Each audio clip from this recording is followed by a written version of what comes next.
নমস্কার বন্ধুরা, আমি ঝুমা। আমার চ্যানেলে সবাইকে স্বাগত। প্রতিদিনের মতন আজকেরও আরও একটা রেসিপি নিয়ে এসেছি বন্ধুরা আপনাদের সামনে।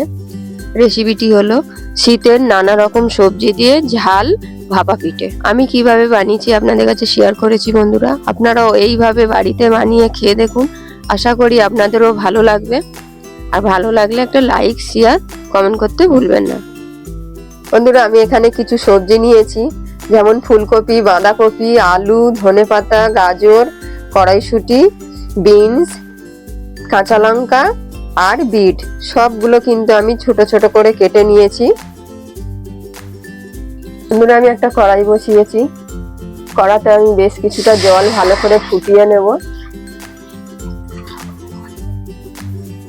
জলটা খুব ভালো করে ফোটাবো। জলটা আমি ঢেকে দিয়েছিলাম বন্ধুরা, জল আমার ফুটে উঠেছে। জলের মধ্যে আমি পরিমাণ মতো নুন দিয়ে দেবো। জল আমি কিছুটা ঢেলে নেব। অল্প একটু কড়াতে রেখে দিয়েছি। আমি এখানে আতপ চালের গুঁড়ো 1 কাপ দিয়ে দেবো। দিয়ে আমি নাড়াতে থাকবো। 1 কাপ দিয়েছি আমি। 1 কাপ ময়দা দিয়ে দেবো। 1 কাপ আতপ চালের গুঁড়ো আর 1 কাপ ময়দা দিয়ে আমি ভালো করে একটা ডো তৈরি করে নেবো। এই অল্প অল্প যে ফোটান্ত জলটা ছিল আমি দিয়ে দেবো।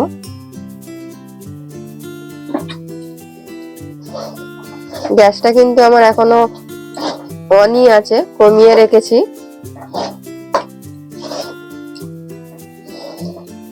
এইভাবে নেড়ে নেড়ে একটা নরম মতন ডো করে নেবো, যেমন আটা মাখার দলা হয় সেরকম একটা দলা করে নেবো। গ্যাসটা আমি বন্ধ করে দিয়েছি। আমি এখন একটা থালাতে ঢেলে নেব। আমি এটাকে এবার ভালো করে গরম গরম মেখে নেব। গরম থাকতে থাকতেই কিন্তু ডোটা তৈরি করতে হবে। খুব ভালো করে কিন্তু মাখতে হবে। খুবই গরম কিন্তু বন্ধুরা, কিন্তু গরম গরমই মাখতে হবে ডোটা।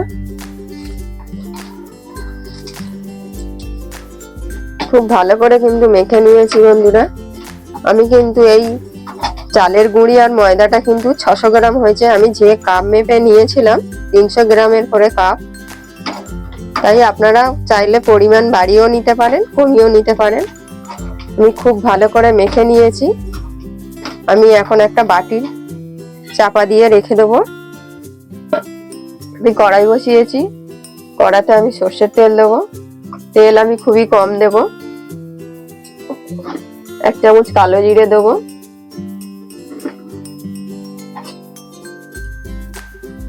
আমার ফোড়নটা হয়ে গেছে। প্রথমে আমি আলুটা দিয়ে দেবো। আলু আর ফুলকপিটা আমি দিয়ে দেবো। দিয়ে আমি কিছুক্ষণ ভেজে নেব।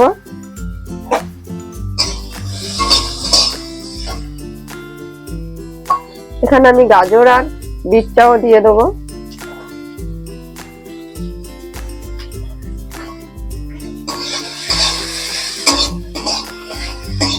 শক্ত যে সবজিগুলো আছে সবজিগুলো আমি সবই দিয়ে দেবো। বিনস, কড়াইশুঁটি,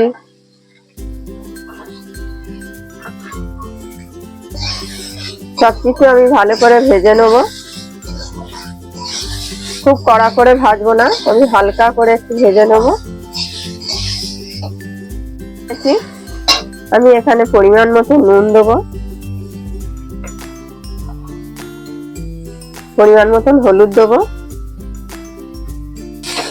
গ্যাসটা আমার এতক্ষণ জোরে ছিল, এখন আমি মিডিয়ামে করে দেব। এবার আমি বাঁধাকপি কুচিটা দিয়ে দেবো আর কাঁচা লঙ্কাটা দিয়ে দেবো। সবকিছু দেওয়ার পরে এবার আমি গ্যাস কমিয়ে ভালো করে নেড়ে চেড়ে ঢেকে দেবো। এবারে খুব ভালো করে আমি মিক্সড করে দিয়েছি। নুন দেওয়ার পর কিন্তু তলায় জল ছেড়ে দিয়েছে। দেখুন বন্ধুরা, আমি কিন্তু এক্সট্রা জল দেব না। দিয়ে আমি এখন ঢেকে দেবো।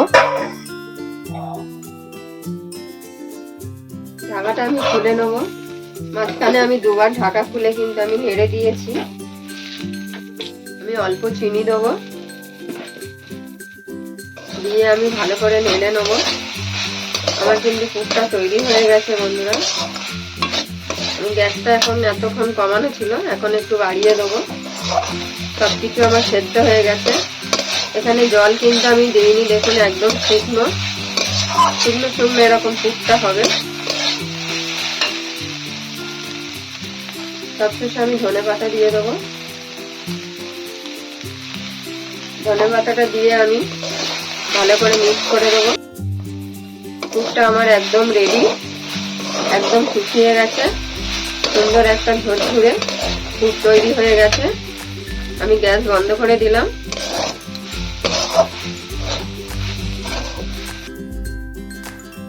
যে আটাটা আমি মেখেছিলাম, মানে চালের গুঁড়ি আর ময়দাটা আমি ঢেকে রেখেছিলাম, দিয়ে এবার আমি ভালো করে আরো একটু মেখে নেব।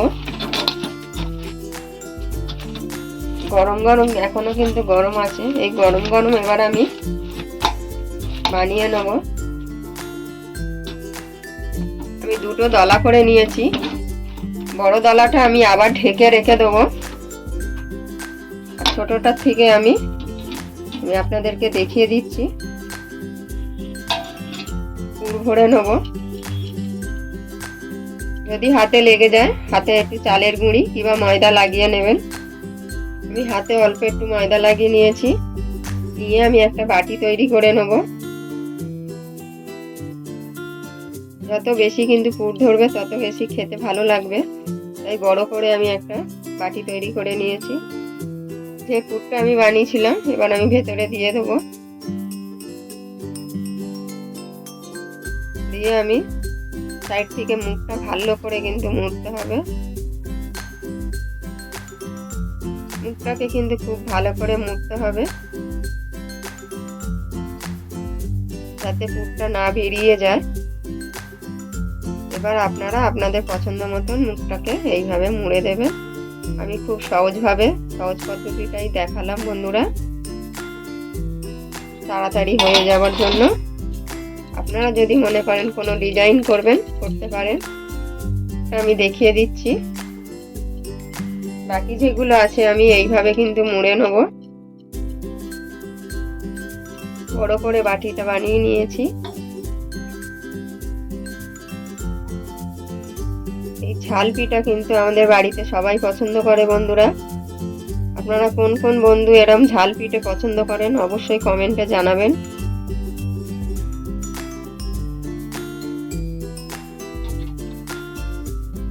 ভালো করে আমি মুখটাকে মুড়ে দিয়েছি।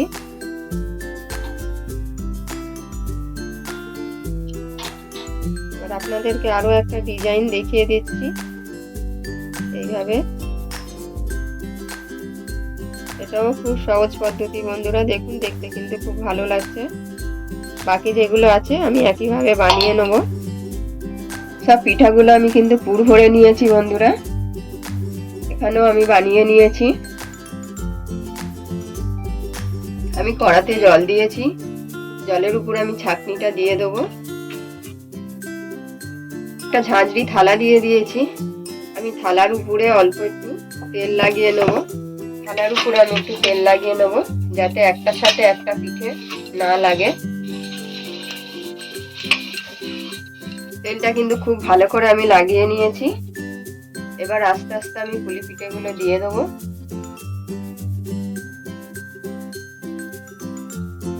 যতটা ধরবে আমি ততটাই ছাড় ছাড় করে দিয়ে দেবো। আমি থালাটা একটু নামিয়ে নেব। জলটা বসিয়েছিলাম, জলের মধ্যে আমি 1 চামচ তেল দিয়ে দেবো। দিয়ে উপর থেকে আমি এবার থালাটা দিয়ে দেবো। সব পিঠাগুলো কিন্তু আমি সুন্দর করে সাজিয়ে দিয়েছি। এবার উপর থেকে আমি একটা মাপ মতন থালা দিয়ে দেবো। দিয়ে আমি 15 থেকে 20 মিনিট এখন সেদ্ধ করে নেব। এটা খুলে নেব। গ্যাসটা এখন আমি বন্ধ করে দেবো। আমি 20 মিনিট ভাপিয়ে নিয়েছি। আমার কিন্তু ভাপানো পুলি একদম রেডি, গরম গরম। আমি এবার উপর থেকে থালাটা তুলে নেব। আমার এই ঝাল ভাপানো পুলির রেসিপিটি কেমন হয়েছে অবশ্যই বন্ধুরা কমেন্টে জানাবেন। আর আপনারাও এইভাবে বাড়িতে বানিয়ে খেয়ে দেখুন, আশা করি আপনাদেরও ভালো লাগবে। আর ভালো লাগলে একটা লাইক শেয়ার কমেন্ট করতে কিন্তু ভুলবেন না।